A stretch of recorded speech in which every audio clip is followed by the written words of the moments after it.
And hello, hello, hello. Welcome to Agorapreneurs Live, time when we get a chance to talk with you about really important things about the entrepreneurial lifestyle. That's where the preneurs part comes in Agorapreneurs. And the Agora part is about living a life with live and let live as your philosophy, peacefully interacting with others voluntarily. And that's what we're all about here at Agorapreneurs as we talk about. And today we are so excited because we're going to be talking about a very important topic. And that is about waistlines and wallets, two together. And we've got the perfect people joining us for it, not just a person, a people. Matter of fact, right now we have joining us the lovely and charming Gina Carr, my partner. And here, Gina, how you doing today? Fantastic. Thrilled to be here. And glad to have you here. And we have Dr. Josh Helman joining us. He is a medical doctor and knows a lot about entrepreneurial work as well. Josh, it's really good to have you here, sir. Yeah, it's great to see both of you. Yes. Now, those of you that don't know Josh, you are in for a treat. This guy is a dear friend of ours. He is a medical doctor, a graduate where he went to Cambridge for biology and chemistry, studied that there, and then went to Harvard and graduated from their medical school, Harvard MIT. And he has worked as an emergency room physician. He has worked in many different capacities as a physician, and particularly interested in, he's done a lot of work with fasting and helping people take a medically sound approach to that. Josh, tell us a little bit about your background and fill in some gaps there that I might have left out that are important as it relates to you in your work with medicine, but also as the entrepreneur that you are as well. Gosh, I want to keep it brief, but as you said, 2 degrees from Harvard, 2 degrees in biochemistry, and sure. I mean, I've been involved with business startups. I'm involved with one right now with a new type of air filter for ultra small particles using sound waves. So I think I've been entrepreneurial, creative since as far back as I can remember. I'm an Yeah. idea guy, and I think that's what really attracted the three of us together is sharing ideas among each other and to help us and also help other people and help society in general. So yeah. So I know we only have like 30 minutes, so let's get started. Yeah, easily. We could go for like 30 hours on this, Yeah. but easily, because Josh, your philosophy also is that of an agorapreneur. The idea of live and let live. Live your life, do what you want to do. Don't initiate force or coercion, but live life peacefully. And that, how does that correlate with what you do as a physician and your whole philosophical background? Yeah. So, and I didn't come across this philosophy, early on. This is something that I learned I think really taking care of patients in lots of different capacities, but I think in emergency rooms, seeing people at their lowest point, and also seeing that people have different reactions to illness, different reactions to death, and there is often no right answer. And respecting that, and also learning that not just when people are sick, but in general, people should have the freedom and the latitude, to do what they want as long as it's not infringing on anyone else. Yeah, And yeah, I think that's the key. yeah. And Gina, how about you? What kind of questions would you have for Josh? Oh my goodness, so many. Well, number one, I'd just like to say that Josh has had a tremendous influence on our health because he's a personal friend for quite a while. He lived here in Orlando near us, and he was often a guest at our home for different parties and just special events. And then he lived on the Gulf side of Florida, and we were able to visit him in his home there. And always I was asking him questions about, is this healthy? Is this not healthy? And most of the time over the years, his answers were a big surprise to me because things that I had thought were healthy were not. And so just amazing answers, lessons. Many of you know our story that Terry and I are vegan. We are plant-based eaters, whole food plant-based eaters. And a big part of that is because of what we've learned from Josh Helman. So Josh, without well, no, let's just dig into it. One of the things that's on people's minds right now is pandemic and how to avoid getting COVID or other nastiness that's out there in the world. I know I have a lot of confidence because of the way I eat now, significantly influenced by you, that I'm at lower risk than most people. Could you tell us a little bit why that is the case and what it means for other people? Certainly, and obviously, we're talking about people's health, and we're not suggesting you should do anything we talk about without talking to your own physician or seeking guidance. But in general terms, I would say the reason why people who eat plants have lower risk of getting moderate to severe COVID infection is within the plants, there are nitrates that basically lead to the production of nitric oxide. And I know for most people, I've just kind of gone off in right field and talked about chemistry. But just to know that there are certain nutrients in plants that you can't get from animal products that lead to a better immune system, lead to blood vessels getting larger, and lead your body to be able to fight infection and avoid getting severely sick in the first place. And what I find interesting is that even though there's published literature on this, articles on this, it hasn't been part of the public health campaign, certainly in the United States, of, it's all about, oh, wear a mask and get a vaccine. It's not, you know what, you should take personal responsibility, start exercising. Now, there are some, there are studies showing that 78% of the people who get moderate to severe COVID happen to be overweight or obese. But again, that's not emphasized. And it turns out, if you look at populations of vegans or plant eaters compared to those who eat meat, the vegans are normally lower in weight. So the answer when it comes to biological things is it's complicated. And I could probably share with you a few reasons, but the real reasons are probably a dozen things. And that's but when I find that I start talking about reason after reason, people's eyes glaze over. So, but I can tell you that in general terms, and this is what we're seeing in the studies, the more plants you eat, the lower your risk of getting severely ill. Not that your risk is going to be zero, but we're talking about risks here. Yeah, and it's been mitigated a bit when you have a more plant-based diet. It seems like works that way. It seems also a lot of times now that we're talking about people working from home, and we're doing a lot of work from home, and a lot of entrepreneurs have been doing that for a long time. But sometimes when you're eating, I don't know about anyone else, but sometimes there's that tendency to say, "Oh, I could use a little bit of this over here. That might maybe this over here," and we start grabbing some food that we shouldn't have, and things like that, and that can wreak havoc. What are some good ways you have found for people to say, "No, I'm just going to stay away from that and lean toward the discipline of eating what they know is right for them"? Yeah, so there's no question that our brains are trained to be addicted to salt, oil, and sugar. That's just the way we're programmed. We're programmed to want calorically dense foods. And what's the most calorically dense food or food stuff? It happens to be oil, which has 4,000 calories um, per That's a gallon. lot. Yeah. So I mean, it's the most calorie dense food that there is out there. So anyways, the where to start here? So because our brains are programmed to be addicted to salt, oil, and sugar, those are three things that you want to get out of your diet. And I'm not suggesting you necessarily go cold turkey, but one of the easiest ways to do this is to cut out processed foods, because processed foods are designed by the food industry to maximize the amount of salt, oil, and sugar in your diet. So it turns out that if you stick to whole foods, foods that you recognize that actually came out of the earth, you're going to be much better off. So you'd be But talking about having a carrot or a cauliflower or broccoli without any salt or sugar on top of it. I don't think you put sugar on broccoli, but we want to stay away from that. But just having the raw foods like we see them rather than opening something that's in a box and has been packaged. You say that's kind of a good rule of thumb?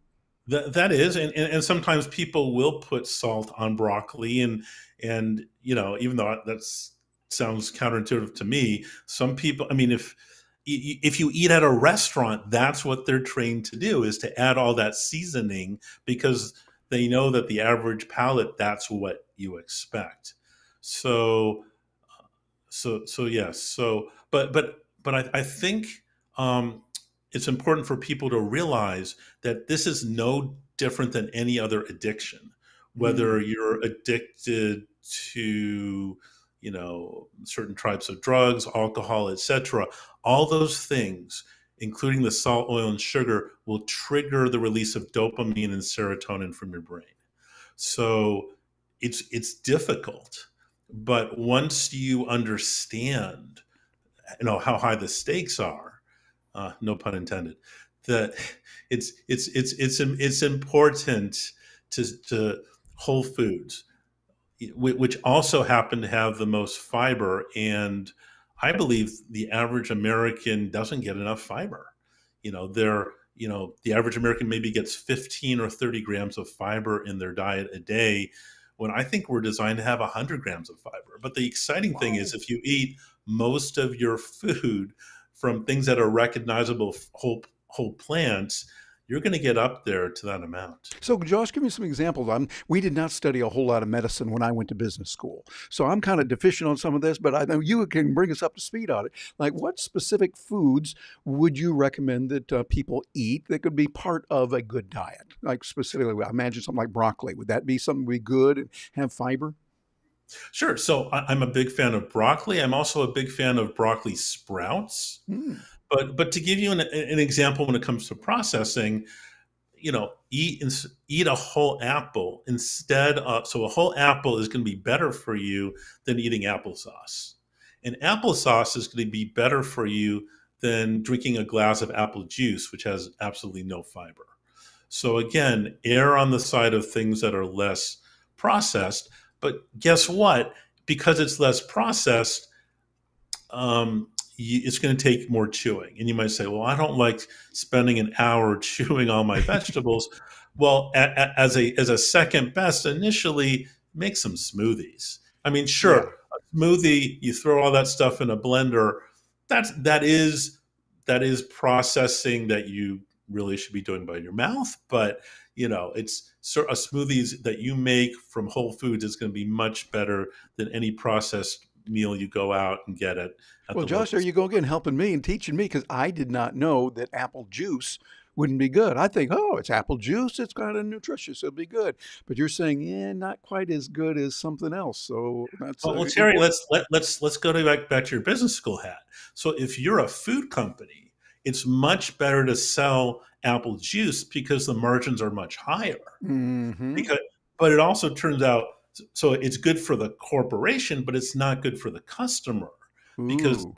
the customer's not getting any fiber, and is missing most of the nutrients. So I Oh. think that's one reason we've seen over the last 100 years that, you know the explosion of processed foods. And Mm-hmm. that's why I think one reason why a lot of the tobacco companies, like, have gotten into the food industry, because it's another highly addictive substance that they can get, you know their customers buying. Mm-hmm. Absolutely. I think that's true. Gina, what are your thoughts on that? You went to business school also. I don't think they studied a whole lot of medicine in the business school you went to either. Uh, Well, they didn't, but based in part on Josh's education that he shared with me, with us, I made it's been my hobby. Basically learning about whole food plant-based living has been my hobby for the last several years. I've really dug into it and I've learned, I've found doctors that I follow in addition to Dr. Josh Helman. And so I really love this information and I'm so amazed that it isn't shared. That all this talk about COVID, and one of the main things people could do, as you said, is to lose weight and greatly reduce their chances of getting COVID. And yet, you never hear that. You never hear that in mainstream media or even social media. It's just not known. And this is related to the fact that you and I've had discussions about even with your education at Harvard and MIT, as a medical doctor, you had almost no nutrition training. Explain to our viewers why this might be the case, that they're not hearing about this simple thing that they could do to reduce their chances of having these chronic illnesses. Well, Gina, I think first of all, if anything that we've seen in the last couple of years since this pandemic, if anything, people's weights have gotten worse. They're going up. Obesity epidemic, my impression is worse. So instead of improving, it got worse. And one reason is probably people didn't hear about it from the media. And, I hate to say it, but you look at who is funding the media, a lot of it is the big food companies. There's there's no there's no incentive for the media to promote foods that have lower profit margins. I think unfortunately that's part of it. Well, that's what And I think the other part is when it comes to exercise, if people are being told to stay home and don't go to the gym, you know, then there a lot of them are going to gain weight. I mean, it just yeah, Yeah, well, that's definitely something that I've added back to my routine since the good. first of the year. I used to regularly go to a 5:15 a.m. class at my local Y. It's P90X, and now it's P90X and kickboxing, and then there's a spin class and all that. And so I put that back into my schedule, and I feel so much better. And people say, "Well, how do you have time to do that?" But I find that because I have more energy, it's almost like I've gotten that hour plus more time back. And so it's been really wonderful, and I just love it. And I just encourage anyone out there who has let exercise go to the wayside, figure out something you can do that you love. I love going to this class. It really gets me charged up. But walk, swim, dance around your house. Josh, what are some things that you recommend to people who kind of have gotten into this sedentary lull and put on the COVID-19 and have not been as active as they used to be? Yeah, so I think the first thing you mentioned there has been helpful for me, and it may be helpful for other people. And in your case, it was starting at 5:15 in the morning. I find normally, even if you have an extremely busy schedule, if you just say, okay, guess what? My exercise, my health is the most important thing that I can think of. Therefore, it's worth it to me to wake up an hour earlier and go to that class. And another, piece of advice I would have is you don't necessarily, if you're afraid of exercising in a public in a group, it is perfectly acceptable to do online courses. And now with new technology, there these courses are being streamed. You can measure your heart rate with an Apple Watch or whatever technology you want. So, I mean, I personally enjoy going to classes with other people, but that should not be an excuse. And that's point number one. Point number two is don't be afraid to start slowly. So guess what? Even 5 minutes a day of strenuous exercise where you get your heart rate up and sweat. That's the key. The key is sweating. So even if you can only do it for 5 minutes. I remember when I was a little boy and my dad was overweight, and he literally could not run around the block. He would run from he could do like a third of a block, and then he built up to he could run around the block, and eventually he was running marathons, and he went from overweight to a skeleton. So I'm not suggesting everyone go out there and run marathons, but what I am suggesting is don't be afraid to start slow. I And thank you. Josh, that is wonderful. You are helping me enormously. Those of you watching this is golden. I didn't know this, and it's really helped me to start slowly and do that. Like, for instance, today, I was thinking, I wanted to work out because I really like to. Gina knows I like to work out, but sometimes I don't. But I start thinking of, wow, I did this many push-ups. Well, a big number, that sounds kind of scary when you haven't been doing it for a while. So I said, wait a minute, Terry, you can do at least 10. Okay, real simple, just 10, maybe 5, just get it going. And then once you get going, you kind of get in that momentum. And I really appreciate you saying that. It's good. And also you say to break a sweat. which is something that is harder to do when you're not out there running and doing things, because of the pandemic. But breaking a sweat, that makes a lot of sense. Yeah. So another example would be to do a plank. And, when you first start, you may only be able to do it for 25 seconds. And then you build up to a minute and you build up to 2 minutes. That's another great core exercise. We're talking 2 minutes. Come on. Most people have an extra 2 minutes they can take out in the middle of their day. Very good. Well, Josh, that's really good. Now, one thing I want to go to here is you have helped Gina and me in many ways in encouraging us to, for me, it was a process slowly getting into a whole foods plant-based diet. And right there, that's where I am now. I consider myself mostly vegan. I'll say mostly because, there might be some times that I get something else, but I just really like vegan. For me, it's not anything more than just pragmatic. I'm feeling better. But I know a lot of people that might be watching this are going to think, wait a minute, I can't go vegan because I'm not going to get any protein. And I hear that a lot that people say. Please address that as a physician when someone says, well, I need my protein, therefore I have to eat this other kind of stuff versus having whole food plant-based. What would you say to them? So the first thing I do for a patient is I sit down with them and I go over their lab work. And normally one of the tests we get is their total protein level in their blood. And invariably, they're not deficient. Almost no one in this country is deficient in protein. And the reason for that, whether you're eating meat or plants have tons of protein. Guess what? Plants are alive. And by definition, if something is alive, it has protein, it has carbohydrates, and it has fat. So by definition, there has to be protein in plants. Otherwise, plants wouldn't be alive. And where do you think, where do you think giraffes and gorillas get their, most of their protein from? They get it from plants. So, if you trace it back, this whole concern about protein deficiency goes back to like the 1930s, and feeling bad about, I hate to say it, marketing foods to third world countries. So yeah, it's not a new concern, but it's not a real concern. Because am I saying that protein deficiency never happens? No, I'm just saying it's extremely rare in this country. Yeah, one of the things I found was really interesting is one day I was having lunch and I thought, I wonder how much protein is in my broccoli that I'm having here, or the cauliflower that I had. So I just said, I had Alexa there. So I said, Alexa, tell me about the nutrients in protein or in broccoli. Tell me about the nutrients in a potato.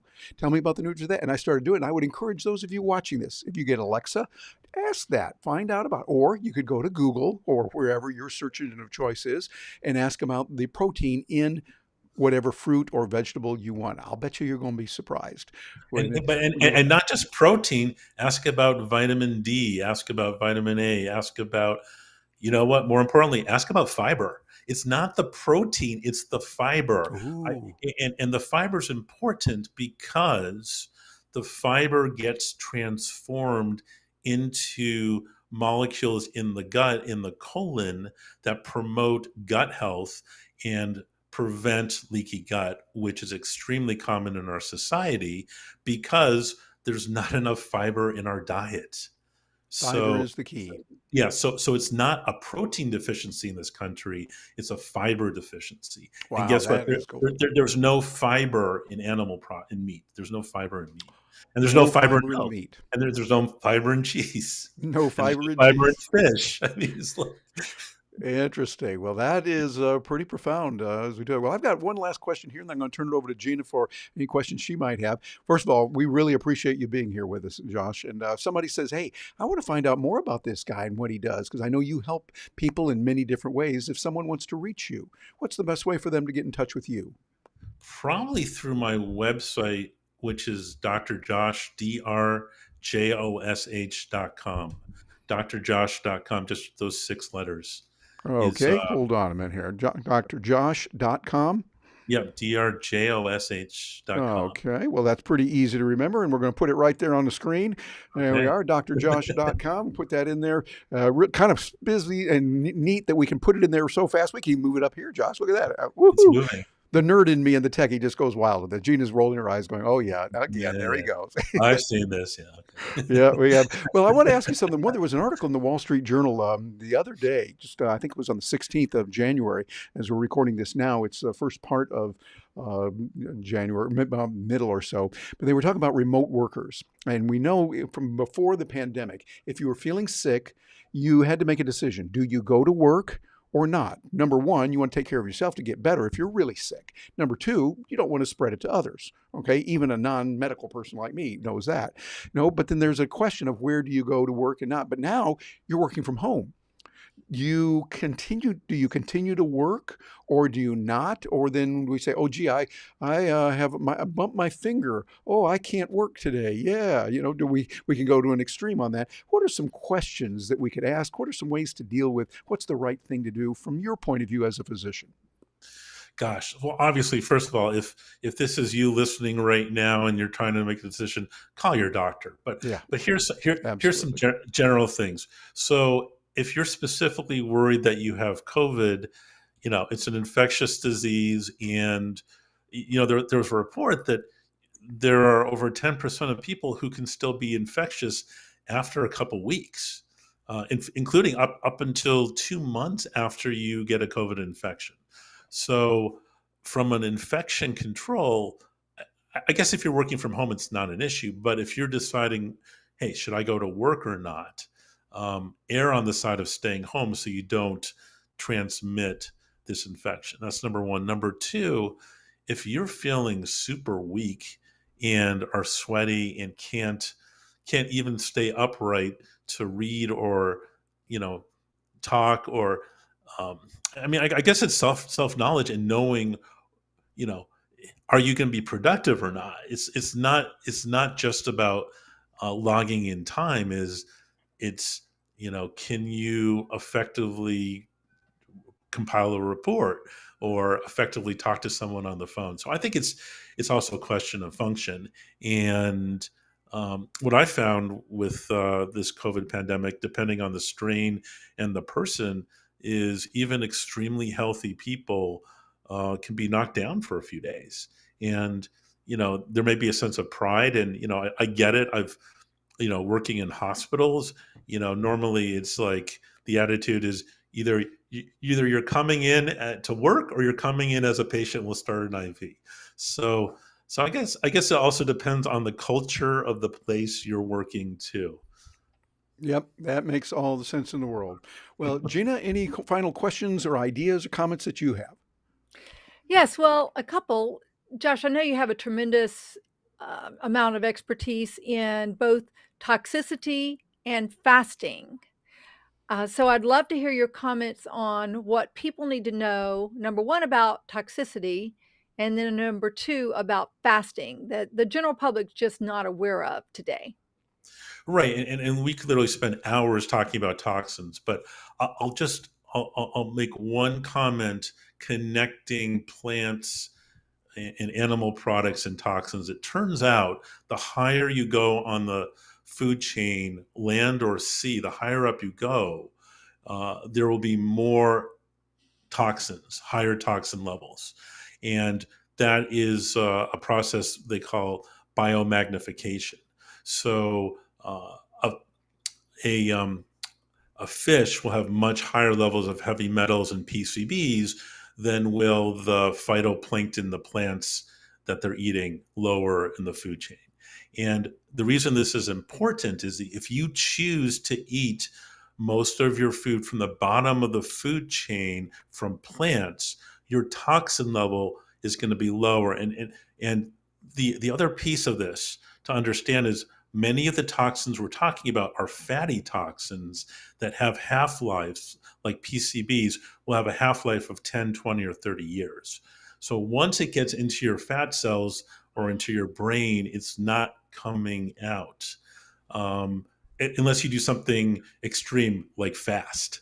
So that's the time. That's one reason. And again, it's amazing to me. We don't have a lot of good data in humans yet, but just from my experience in seeing my own visceral fat go down by 20% when I did a 10-day water fast, I can't imagine I've mobilized all that visceral fat, that some of the toxins in that visceral fat didn't get expelled too. But we don't have good data in humans yet. Hmm.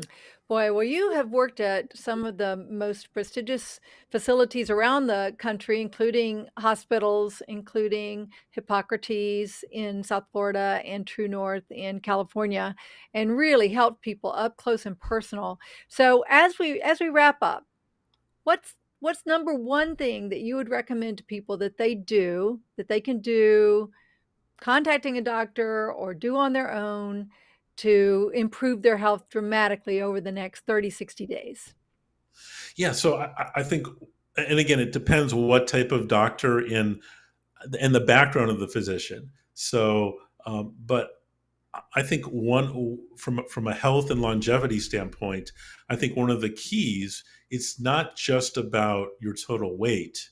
It's also about um, the percent of visceral fat. And let me just explain what that is. The visceral fat is the fat that surrounds your liver and your kidneys and your internal organs. And it turns out that that is, in general terms, bad pro-inflammatory fat. And you want to minimize the amount of your visceral fat. And so how do you figure out how much visceral fat you have? Well, they have machines now, DEXA scanners or MRIs, and you can actually measure that. So that would be my first.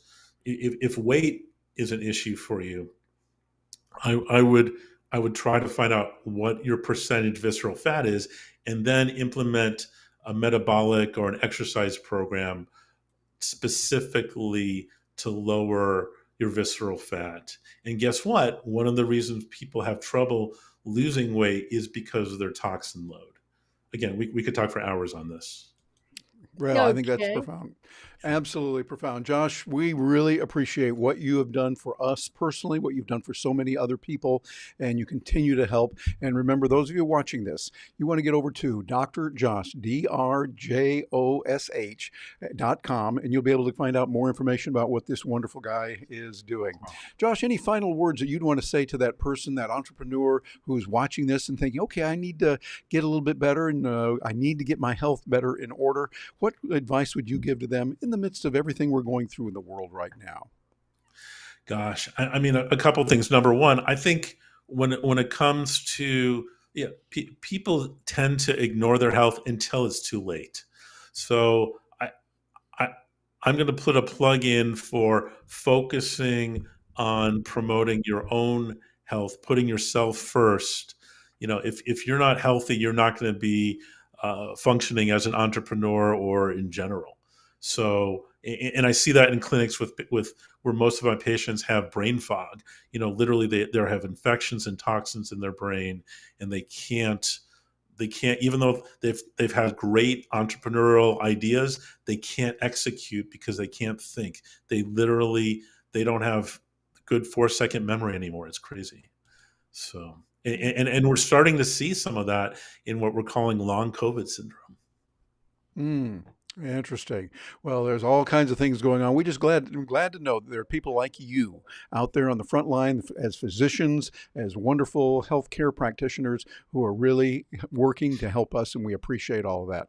And so we appreciate you here at Agorapreneurs. And those of you watching this, stay in touch. We'd love to hear from you and your comments, your ideas, what your thoughts are on how being an entrepreneur affects your physical condition and what you have found helpful to let you get the job done as an entrepreneur and still be healthy and strong. I'm Terry Brock. Gina, Carr, and I appreciate you being with us. And Josh Helman, thanks so much for joining us today. Thanks, you too. That was great. Okay, bye now.